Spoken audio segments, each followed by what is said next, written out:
मैहर वाली माँ शारदा की महिमा कौन नहीं जानता है। आज कुछ उनके लिए बोलते हैं।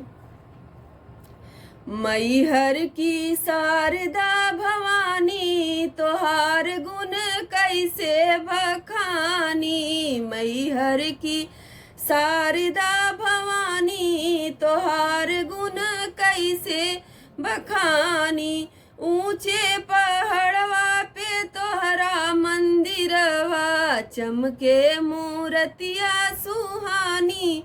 तोहार गुण कैसे बखानी चमके मूर्तिया सुहानी।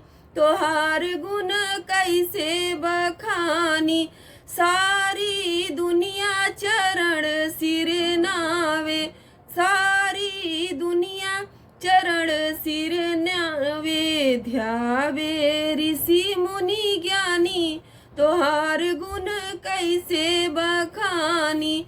मैहर की शारदा भवानी तोहार गुण कैसे बखानी।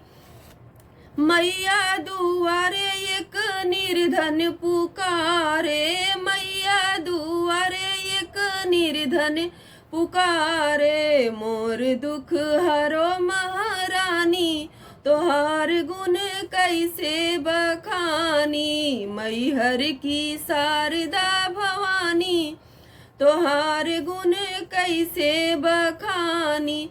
मैया दुआरे एक बाझिन पुकारे। मैया दुआरे एक बाझिन पुकारे। मोर दुख हरो सुख रानी। तोहार गुण कैसे बखानी। मैहर की शारदा भवानी तोहार गुण कैसे बखानी। जय माता दी।